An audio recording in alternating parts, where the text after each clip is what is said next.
এমন বাবা মা সমাজে পাওয়া খুবই কঠিন হয়ে গেছে, যেই বাবা মা সন্তানদের নিয়ে পেরেশান নয়।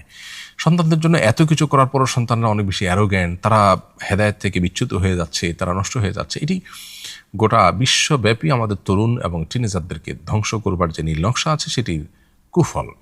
অতএব এ সমস্ত ফিতনা এবং বিশ্বব্যাপী যে ইসলাম এবং মুসলিমদের বিরুদ্ধে চালানো ষড়যন্ত্রগুলো আছে সেগুলো সম্পর্কে আমাদের অ্যাওয়্যার হওয়া, সচেতন হওয়া, এটা হলো সবচেয়ে বড় এবং গুরুত্বপূর্ণ কাজ। এবং সেটি যদি আমাদের আল্লাহ তৌফিক দান করে আমরা অ্যাওয়ারনেস আমাদের মধ্যে আনতে পারি, তাহলে সেক্ষেত্রে তার আলোকে আমরা অনেক স্টেপ নিজেরাই নিতে পারবো, এবং কী কী স্টেপ নেব সেটা আমাদের জন্য বোঝাটা অনেক সহজ হয়ে যাবে।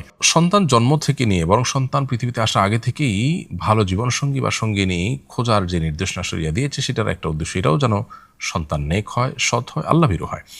এবং এর পরও আমাদের সন্তানদের যেন আল্লাহওয়ালা হয়, নেককার হয়, তার জন্য আল্লাহর কাছে ক্ষণে ক্ষণে দোয়া করা, ভালো সঙ্গীর ব্যবস্থা করে দেওয়া, ফিতনা থেকে তাদেরকে বাঁচাবার জন্য সর্বোচ্চ চেষ্টা করা, এবং ছোটোবেলা থেকে তাদেরকে একান্তে সময় দেওয়া, একান্ত আলাপ করা, বন্ধুর মতো কথা বলা, ফুল টাইম সময় দেওয়া, ছোটোবেলা থেকে ঈমান তাদের মধ্যে গেঁথে দেওয়া, ঈমানবিরোধী বিষয়গুলো সম্পর্কে তাদেরকে অ্যাওয়্যার করা, এই জিনিসগুলো খুব বেশি জরুরি, এবং সেরকম পরিবেশ তাদের জন্য নিশ্চিত করা জরুরি। সর্বোপরি আল্লাহ তাআলার কাছে সাধারণভাবে মা বাবার দোয়া এবং চোখের পানি দরকার।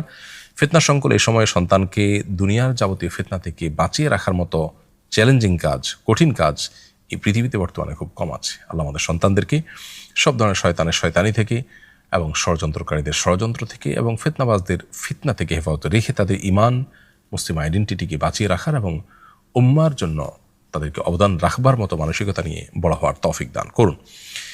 আস সুন্নাহ ফাউন্ডেশন, উম্মার স্বার্থে, সুন্নাহর সাথে।